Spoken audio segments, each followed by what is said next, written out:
Неодамна, во кругот на манастирот Свети Симеон Столпник, кој што се сместен во Кочанскиот дел од Осоговијата, поточно кај Костиндол, токму на големиот православен празник Свети Симеон беше промовирана монографијата Костиндол, село што постои уште само на географските карти.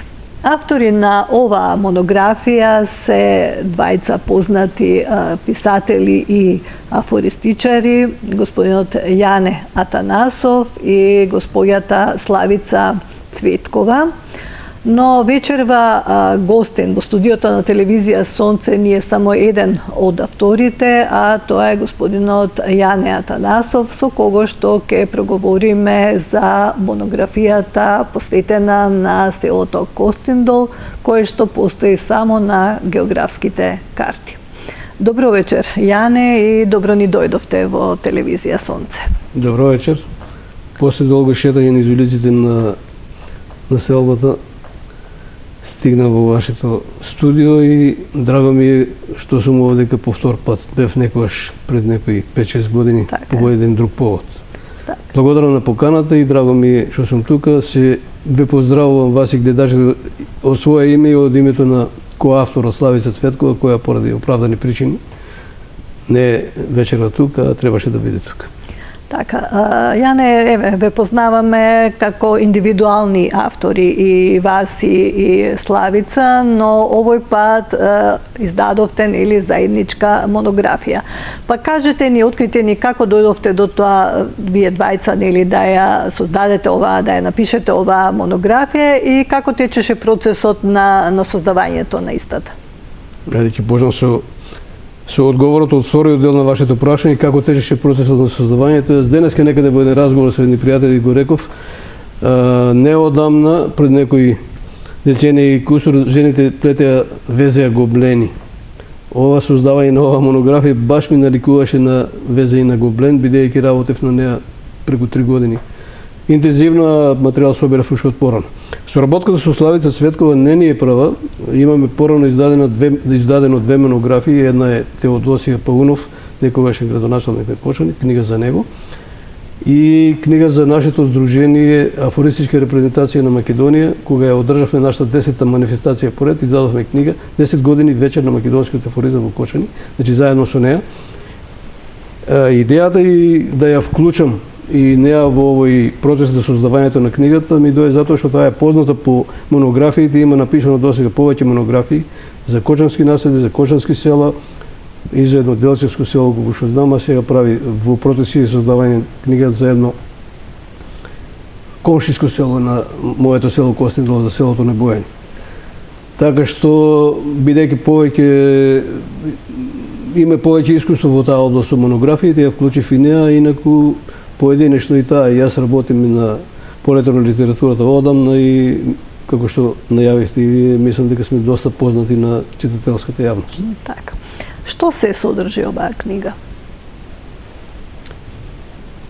Може би малку невообичаено, тоа беше и сугестија на мојата соработничка Славица, невообичаено велам за монографии, бидејќи претежно монографиите се одржат некои суопарни статистички податоци за демографија, за луѓе, за животот во селото и така натаму. Јас се трудев малку да биде поразлична. Внесов многу своји лични доживувања, анекдоти од живењето и се трудев да ги опфатам сите делови на животот во селото. Така. Животот, работата на полето, на земјоделието, работата со стоката, одгледувањето на малите деца, готвењето,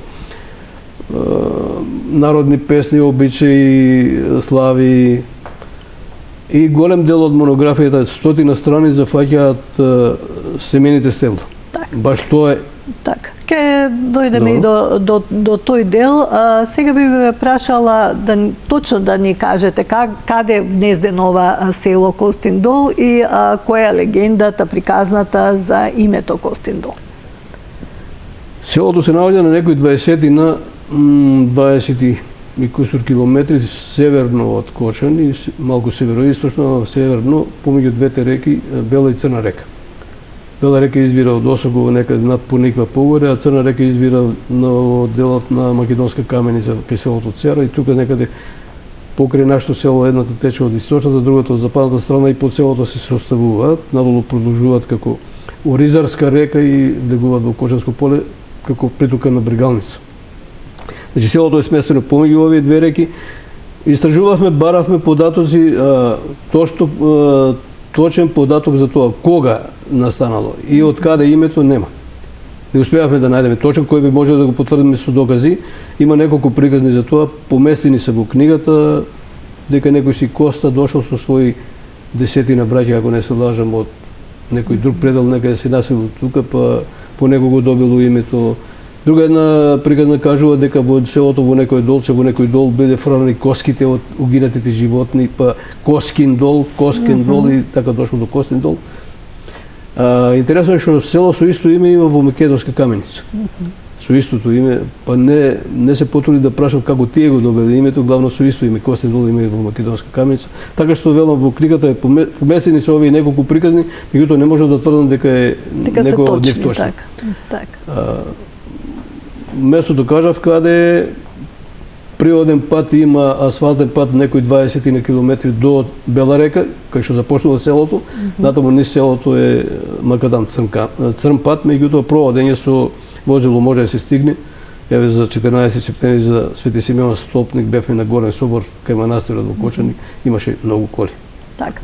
А овој манастир се наоѓа токму во Костиндол, во селото, во местото? Да, во селото, во дел од малото од селото кое носи име Вачковци. Некој си Вачко, живеел некогаш таму, а еден и мој чичко, брат на дедо ми го носело истото име и тој живеел тука во близина, после се одселил во Виничко. Главно тука во тоа е сместено, имало порано и тука некако обележи друго. Некакво светилиште, тука во близина биле гробиштата селски, а тоа е некаде на источниот дел од селото. Селото е поделено преку средината со еден голем рид, на запад према Бела река и на исток према Црна река. Манастирот е во источниот дел, поблизу до Црна река. И тука велам порано некогаш можеби било концентриран поголем дел од селото, тука биле и селските гробишта. Меѓутоа некаде во 18 век колера имало на тие простори, голем дел од жителите угинале и селото се преселило повеќе на западниот дел, така што тука околу манастирот имаше 2-3 куќи на времето кога имаше живот во селото, а сега нема ни една куќа со активно население. Тука е манастирот, тука беше училиштето за кое веројатно ќе стане збор малку понатаму, тука има и некои други зградички, тоа е една мала мини населба без луѓе. А жив ли е овој манастир? Има монаси во него или? Нема монаси, има и тој е еден вид творец, пишува поезија, дипломиран правник инаку по професија, работеше во ЗИК Кочанско поле своевремено кога стоеше, се вика момчето Драги Петро, момчето сега е вика старец и тој како мене, Драги Петро Трајчев, Драги Трајчев, 10 години тој престојува во манастирот. Така. Попови свети лица доаѓаат само за соборите кои ги има празниците. Има Осет Свети Симеон Столпник кој е на 14 септември и пролетта има таму во Јорданија Водици. И тогаш има помало обем, меѓутоа и тогаш има слава кај манастирот. Така. Во теков на разговорот кажавте, спомнавте едно мало, но сигурно Костиндол имало и повеќе мала, па да ги спомниме колку мало беа. Има повеќе, има мало викано Фрлавиште, тоа некако кореспондира со името што го спомнавме пред малку. Едно од теориите за името на селото Костиндол, Фрлавиште е место кај што се фрла нешто, значи тука некаде биле фрлани угинатите животни, па долче има во близина во долот, рековме Коски, Костиндол и така натаму, тоа е местото Фрлавиште. Долу во Бела река го викаат Валавичарите, Валавичарско мало, тука имало валавници покрај реката повеќе на број. Горната мала има едно ковачко мало, има кај што на времето имало ковачница, кај што се изработувале предмети за секојдневна работа, латки. Тоа се отприлика тие мали и го спомна Вачковци ова малото кај што е сместен манастирот. Така, а колку жители имало кога било најмногу кога Не се сеќавам точно на годината, ама една година дали 1930-50 некаде се податок дека имало 300 жители, рамно 300, значи околу 300 жители. Тоа е најмаксималната бројка што е имало селото. Така. Инаку вие ја не потекнувате од ова село, значи вие сте тука роден. А до кога живеете во ова село и дали кога ќе слушате или пројавивте нели желба и да напишете монографија за тоа ваше село, што значи дека сепак чувствувате некои емоции, некоја носталгија за времето кога сте живееле таму. Па може ли да ни издвоите до кога живеевте во Костиндол и некоја анекдота или нешто, каков бил животот во Костиндол? Како го паметите и како се чувствувате кога зборувате за Костиндол? Пак Ви нафрлив неколку прашања, но се е поврзано со вас. Од последниот дел на вашето прашање, како се чувствуваш, многу емотивно. На половина пат на некој десетина километри од Кочани изгради викенд куќичка, со поглед завртен, така ја градевме, прозорците да бидат свртени према Костиндол и манастирот си го гледам секој ден од прозорот кога сум во викендицата и секој ден ми напливат и чувства посетување на младоста. Таму живее до некоја своја 12-13 годишна возраст, додека заврши четврто одделение. Бидејќи во селото имаше училище само до четврто одделение, а желбата беше да се продолжи школувањето, од пето одделение спаднавме во градот во Кочани и го продолжи школувањето во Кочани. Фамилиарно дојдовте во Кочани? Не, децата, ние сме повеќе бројчано, една цела дузина. Так, еден убав фудбалски клуб може да се состави. Так. 8 живи деца бевме до неодамна, најмалиот настрада имам посебна книга издадена за неговата смрт. Кој како дете стасуваше за школа, водеше во Кочани, а родителите и помалите остануваа во селото. Така што на навршени мои 13 години отидов да го продолжам школувањето во Кочани и тогаш саботите беа работни. Значи во сабота одевме на училиште, па така во сабота до пладне бев на училиште, по пладне го фаќав патот Поднозе со селото. Во недела некои работи што ќе се завршеа дома во селото и по пладнето со торбичето нарамо, во него еден голем ржен леп за да имаме за цела недела за јадење и нешто друго за јадење. Се враќавме во градот и јас и имаше и други и од нашето село и од соседните села се групиравме обично и одевме поголема група и према селото и за враќањето во. А кај да бевте сместени? Па живеевме под Киреј кај луѓе. Се седевме за тоа време неколку пати, па некаде таму веќе кога бев средношколец, постариот брат изгради куќа, па еден период кај него живее и така. Се снаоѓавте. Да. Така.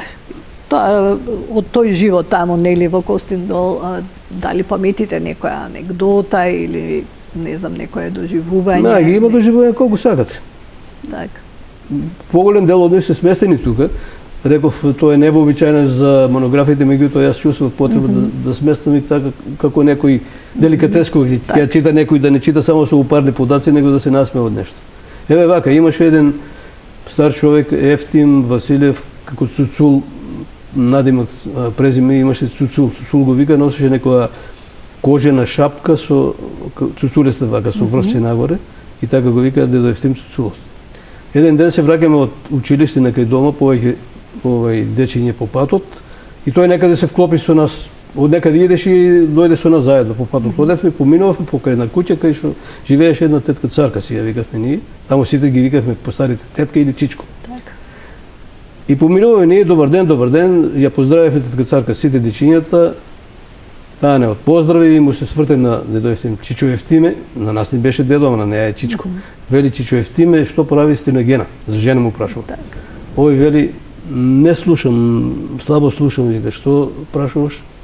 Ова ја го повтори прашањето. Прашувам како е Стеногена. Не чуја, вика, невесто, не си арчи џабе думите. Преведено, мислам, го разбирате, не слушам убаво, вика, не си ги троши зборовите џабе. И ова му вели, Чичко Ефтиме, па земи чепкај малку тие уши, како тоа не слушаш? И знаете што беше неговиот одговор? Мори невесто и со сврдли да врта нема фајда. Значи претходно тврди дека не слуша, ама слушал тој, така се правиш. Има такви анегдоти многу. Така, така. А како беше животот општо? Значи, дали имавте некои собиранки, некои селски слави, дали славевте? Кои обичаи исто се изведува, дали за одредени празници? Животот беше тежок, меѓутоа има една стара поговорка, вели ниту рај видело, ниту за рај плачи. Ама ние не знаевме за подобар живот и ни беше вообичаен. Така живееле генерации и генерации луѓе на тие простори, не само на нашето, него во сите околни села во Осоговијата. Напорен тежок живот, дете кога ќе застане на своји нозе, веднаш му се наоѓа некаква работа. Ако не може ништо друго да работи, ќе му се даде на прачка да ги брка кокошките да не одат во нивата. Да не прават белија. Така што од мали се учиме сите да работиме кој што може. Некој чува стока, некој ако е повозрасен има снага и може да работи по нивите и така натаму. За секој се наоѓаше по нешто работа. И не случајно реков дека ние сме голема фамилија, ретко ќе седнете во тие предели од тоа време фамилии со малку деца. Овој имаше повеќе деца секаде, од едноставна причина што да не кажам дека не знаеле луѓето да се штитат, меѓутоа имале потребно од работна сила. Требало некој да чува овци, некој свињи, некој говеда, некој да работи на нива и така натаму и така натаму. Така што за секој се наоѓаше работа. И требаше да се чува таа стока, да се пази тоа време, речиси целиот простор беше обработен, некаде нива, некаде ливада, некаде градина, некаде нешто заградено. Мали беа простори кај што беше паша, кај што можеше да се напасува таа стока, ама секојаш покрај неа мораше да има некој пастир. Значи требаше да се чуваат овците.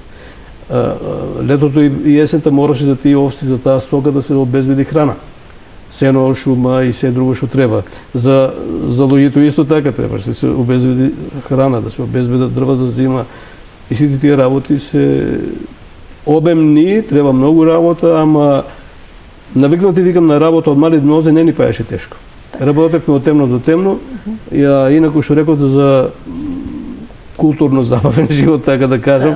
Имаше и тоа време. Имаше собори, имаше празници кога се празнува, се правеа свадби, се правеа други весели. Посебен тука е една цела поднаслов има за како се колеше свиње. Во тие предели се вика коливо. Кога се правеше свиње, тоа беше една посебна церемонија, една посебна свеченост, една посебна куќна слава на која се покануваа сите роднини, соселани и тука се славеше, се пиеше, се јадеше, се слушаше музика. Голем дел од луѓето по селото беа надарени за музика. Правеа музички инструменти. Сами ги изработуваат тапани, гајди, кеманиња, сворчиња, свиралки и музицираа со тие инструменти. Реков на верските празници се собира нешто тука кај манастирот на сред село, а и друга локација беше како овој што го спомнав дедо Евтим Цуцуло, тука во негова близина имаше една ливада на која се собира во за другите верски празници. Тука се играше, се пееше, се носеа специјалитети од дома кои што се подготвил па се менува и така. А се носеа ли народните носи или си беа обично, мислам, облечени луѓето? Па тоа се носеше тогаш претежно. Во она зборам по старо време таму некаде. Кога веќе мислам нели најмногу се живеело таму, нели имало живот така. Најголем дел од гардеробата се изработуваше рашно. Од овчка и волна или од козина, од коза, од влакна од коза. И за мажите и за жените се изработуваше таму некои мали делови од облеката, да речеме качкети, капи за мажите се купуваа. За жените они крпи што ги носат на глава се купува и уште некои ситни работи може од гардеробата, инаку другиот голем дел од работи се работеа тука. Се ткаеше, се плетеше, се обработуваше волната и малтене секоја жена знаеше тоа да го работи. За мажите е карактеристично дека е резервирана работа во полето, надвор од куќата, па и поголем дел околу стоката, додека за жените вообичаено да чуваат деца во кујната и да изработуваат облек. Така, дали бевте сплотени така како соселани или селани заедно? Дали си помагавте? Да, има се дружевте? еден израз во преска кој зборав за содржината на книгата, пропуштив да кажам. Има еден прилично голем дел од книгата под наслов Осоговски речник. Соберени изрази кои се користеа во тие предели во Осоговијата, кои, да речеме, ни во градот Кошен и не се многу познати, а пошироко никако не се познати. Еден од тие зборови е тлака. Тлака или како беше, има македонски израз, кога се работи нешто бесплатно, кога се помага на некој некаде. Значи се собираа луѓето кај одреден соселанец свој пријател, роднина и се едно, кога има некоја работа што треба да се заврши на брзина, а нема тој доволно работна сила, се собира по ден-два, работеа, помагаа да се заврши таа работа. Таа работа се викаше тлака. Така, да. Ете, го спомнавте и речникот, значи исто тука имате, нели, ставено доста зборови, нели, што биле користени тогаш, но исто така до почетокот спомнавте и дека имате 100 страници, се поместени голем број на семејни стебла. Па како дојдовте до тие податоци? Ми се чини дека спомнав веќе еднаш везењето на гоблен. Жените везеа гоблени на времето, ова е везење гоблен, баш овие податоци со семените стебла. Кај поголем дел од семените стебла на почетокот, кога е дадено фамилиарното презиме, е ставено под него информатор. Некаде има по еден, некаде по 20, некаде и повеќе. Кај некој е пропуштено, веројатно се собират податоци од повеќе места, па не се ги забележи луѓето кои ги даде тие податоци. Нешто собирав од матична служба, нешто собирав од роднини, пријатели. Тоа беше макотрпна работа, требаше, да речеме, за една фамилија ќе соберам податоци од повеќе соработници, па ќе ги вкрстувам тие, ќе ги проверувам. Некаде ја имам лош ракопис, бидејќи пишувам прво на рака, после внесувам во компјутер. Некаде ќе се случи, сум запишал Стојана, било Стојанка, сум запишал Александар, па била Александра или обратно. Така што можеби и во печатениот дел има некој таков пропуст, меѓутоа внимавав, поправав, исправав и тоа ми одзеде голем дел од времето. Реков, скоро 3 години работев на монографијата. Сакав да оставам трак за луѓето кои живееле, за семејствата кои живееле на тие простори. Некаде се поместени 3 фамилии, некаде 4, некаде 5, зависно од тоа колку податоци имам добиено. Веројатно некој се уште имам испуштено кои живееле на тие простори, а не сум имал доволно податоци. Пред некој ден брат ми постариот ме потсети за едни тука во близина кај нашата кои ќе живееле некојаш, ја споменувавме многу често таа една особа, ама не сум ја внел во книгата. Така што викам, ми одзеде многу време, ама сум задоволен со тоа што го сработив, затоа што мислам дека е редно да остане еден ваков запишан материјал, затоа што голем дел од нашите, па не е карактеристика само кај нас, од младите популации поготово не знаат наназад ни до трето колено. Не го знаат ни делото кој бил, а не нешто повеќе. И затоа се трудев да има овдека што повеќе такви податоци.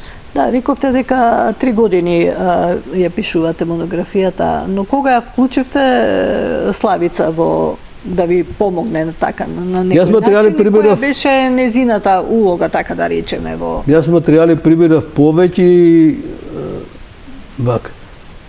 Ама никој не се одлучува да ја почнам, бидејќи знаев дека е макотрпна работата.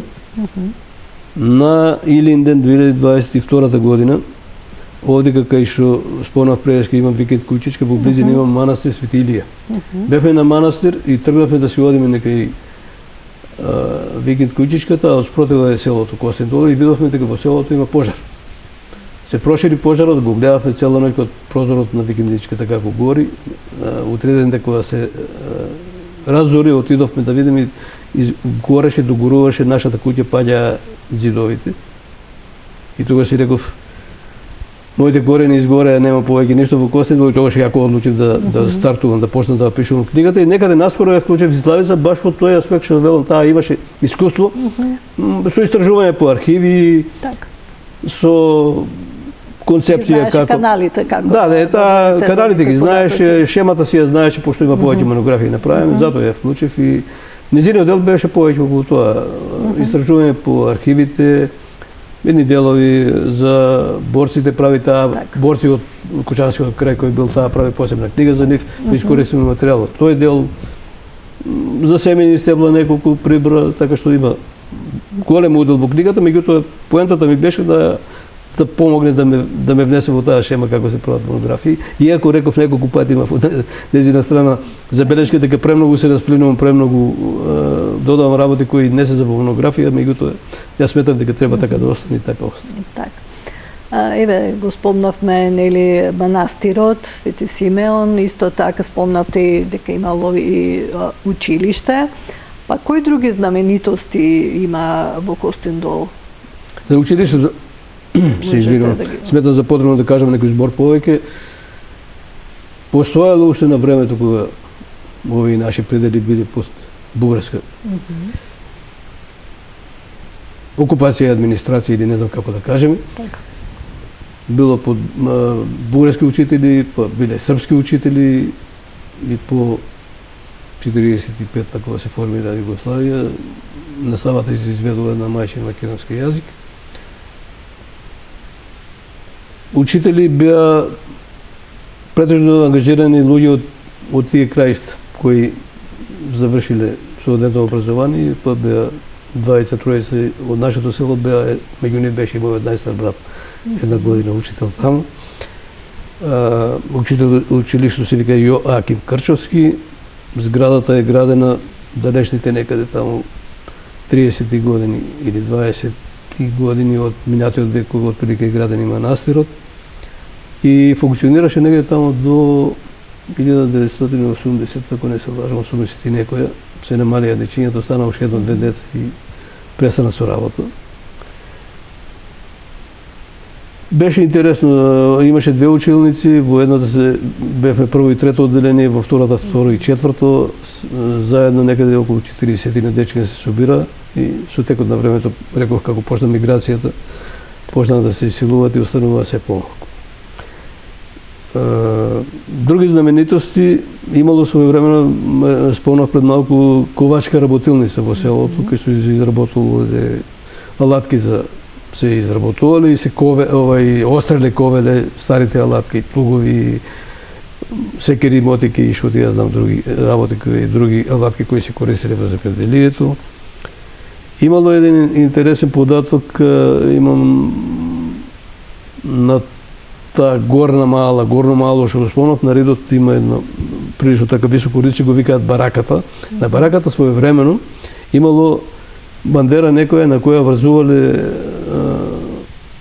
купче слама и кога имало нешто воредно да им се соопшти на селаните и на селаните од околните села, не само на нашто, бидејќи околу се ново село, Пресека, Речани и се гледа тоа врвче, се палела таа слама, тоа било знак дека нешто се случува, нешто има новитет, а новитетите ги селските курири и други луѓе задолжени за таа работа, после шетале помали и ги кажувале што е, меѓутоа претходно значи давале знак од тука.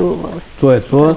Друго, освен манастирот, има уште едно на периферијата некаде помеѓу Костиндол и Ново село, свето место, Света Петка, некаде 9 август, ако не се лажам, има собор таму. Жена од нашето село би се онила таа вода далечните некаде 40 и 50 години од минатиот век, направиле една мала зградичка таму и таа света вода постои и се собираат луѓе на манастир. Последниве години покрај неа се изгради убава зграда, трпезарија со кујна. Реков, тука биле гробишта, па се преселени на нова локација. Долу валавичарите ги спомнав пред малку, имало 4-5 валавици кои се собирале од Кочанска и Штипска дури општина, со товари, со коњи носеле за валање черги, јамболи, други клашни, клашни брдници, она ушто се изработувале своевремено панталоните. Во овие предели ги викаат потури. Значи имало знаменитости и други. Така. А има ли познати личности кои што потекнуваат од... Па има, во книгава има една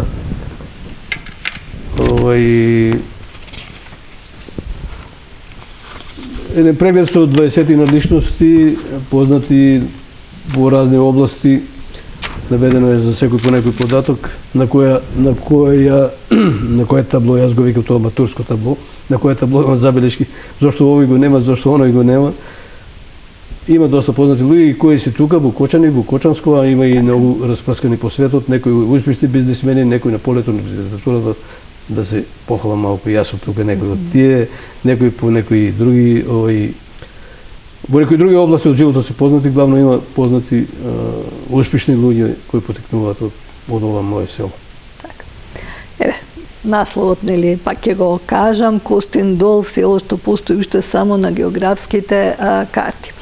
Со самиот наслов некако се чувства и некоја тага, затоа што тоа таму можеме да заклучиме дека веќе во тоа село нема живот. Кажете ни до кога пулсираше ова село? До кога имаше жители?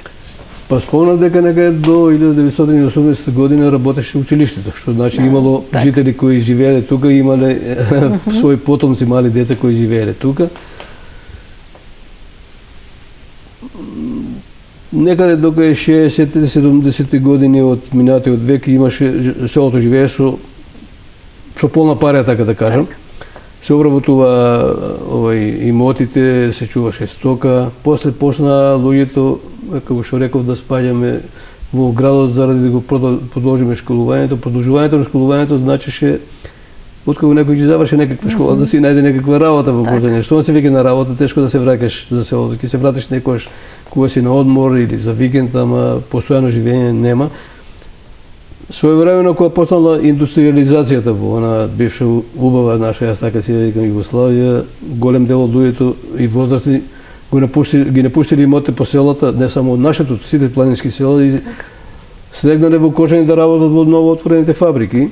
Меѓутоа, поголем дел од нив има или некои своји роднини, некои од фамилијата остануваа на имотите, работеа, меѓутоа таму веќе реков некаде 75-та, 80-та, 85-та година масовно почна да се селуваат и сега кога што спомнав има само една фамилија кои двајца старци живеат таму и две од нивните деца повремено се враќаат.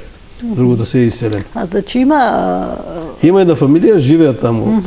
Луѓе некаде отприлика на моја возраст и малку помлади, мажот и жената живеат таму. Едно дете често со неф е тука, другото иде спаѓа во градот, иде дури и по странство, па се враќа.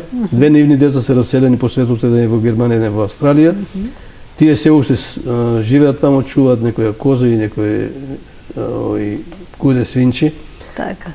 И единствени се што постојано живеат таму. Другите, велам, по некои имаат изградено, обновено куќите, изградено нови куќи, одржуваат нешто од имот, сеат разноразни култури, ама не се постојано таму. Значи како викендички си ги некој прилагодел. како викендички. Голема мака имаат и тие што се таму, и тие што имаме некакви објекти таму од недостатокот на вода. Последниве децении, поради сушиве, поради разни други случувања што случуваат во природата воопшто, секнуваат изворите. На времето бликаше вода скоро на секој чекор. Сега во селото не може. Покрај манастирот тука има извори вода кои не пресушуваат и уште на едно или две места во селото може да се сретне изворска вода. Сите испресушија. И кога се оди таму, си носиме вода во шишиња од дом. А струја има или? Струја има. Струја има некаде 85-6 година, ако не се лажам, беше, или 80, малку некоја година порано, спроведена струјата како селото има струја. Така е. Уште за ова би ве прашала сега, го спомнавме Осоговскиот речник, нели тоа е како посебен прилог, па може ли нешто повеќе да ни кажете за тој речник? Колку зборови содржи, дали можете да издвоите некој Па не ги има бројано, ама карактеристичен збор? Па не ги има бројано, ама ги има поприлично, освен зборовите, нели, што се користи од твој термин, во тој предлог од кој еден спомнав пред малку тлака, тоа е она дира има еден израз дира, тоа значи трага. Водиш по дирата, викам, значи водиш по трагата. Да не ги споменам, има многу, од толку многу сега не знам кој да го издвојам. Освен го речникот имам еден дел таму и поговорки од тој крај, клетви, псовки, народни песни, така што и од тој дел имам понешто фатено, значи нешта кои се користи во секојдневниот живот таму да се зачуваат, да не се заборават. Тоа вие што ги памтите или некој потоци? Тоа ја што ги памтам по некој, да речем, со пријатели кои сме разговарале, сум барал помош, ама малку. добив од страна сугестии, искрено да кажам, малку. Инаку некој дел од ова ја ги има пишувано одамна уште. Кој како ќе се сетам на него го пребележувам и кој ја составува книгата, си рекол зошто ја тоа да не го помислам во книгава, така што и во самиот текст на книгата на многу места користам изрази кои се користат во тој, ево да речеме дира и слични изрази се користат во тој дел и ја во ова текстот ако го споменувам некаде го споменувам тој израз, а на крајот кој го интересира во речникот, ти си погледа ако нему јас ќе видиш што значи. Така. Бидејќи сте афористичар, дали ги употребувате тие зборови во вашите афоризми? Па има една посебен дел во афористиката, етноафоризми. Значи тие се градат врз основа на некоја народна поговорка, изрека народна или користен некој народен израз. Така што имам. Сега на памет нема да ми текне ни еден баш од тие, ама имам, ги имам користено. Имаше дури, ако не се лажам, пред некој година, дали во Струмица или во Велес, посебен конкурс за етноафоризми, на кој имав пратка јас пратена.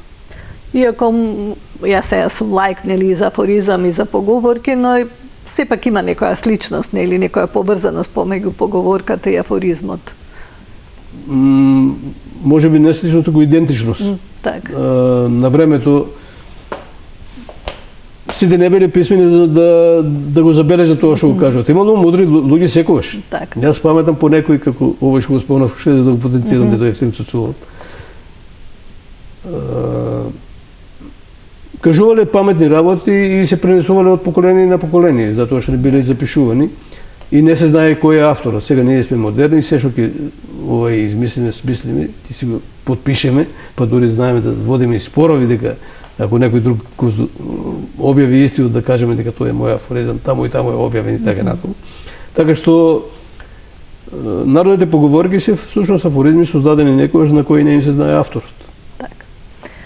Јане, за крај би сакала сега, бидејќи нели се зборувавме за оваа книга, заедничка книга нели со Славица што ја имате сега, нели е виде светлината на денот, но спомнав дека и двајцата сте индивидуални автори, нели и двајцата имате напишано бројни дела, особено кај тебе кај вас за афоризмите. Ајде да подсетиме колку дела имате напишано, колку афористички книги, нели во кои што содржат афоризми. Една кратка ваша. Малку само реклама. Јас пишувам од сите области на литературата. Само роман се уште немам објавено. Во другите области во сите имам објавено по нешто, збирка една засега само збирка поезија, една комбинирана збирка поезија, афоризми, малку прозни текстови, 5 книги со афоризми, една книга за плашење, ја така си ја викам за покојниот брат, најмалиот брат кој загина. Да не ја експлоатирам многу сега таа тема, бидејќи ми е болна, за него книга монографија за еден наш градоначалник, човек кој потеклува од едно соседно село, тој досија полно заедно со Славица ја пишувавме книгата што ја спомнав пред малку 10 години, вечер на македонскиот афоризам во Кочани, после 10-тото издание на нашата манифестација, бидејќи спомнавте афоризми, значи јас водам Сдружение афористичка репрезентација на Македонија, која секоја година прави во Кочани првично беше името Вечер на афоризми, после го прекрстиме во АФКО, скратено од афоризми Кочани, кај што настапуваат наши автори од Македонија, ама и по некој странец викаме постојано.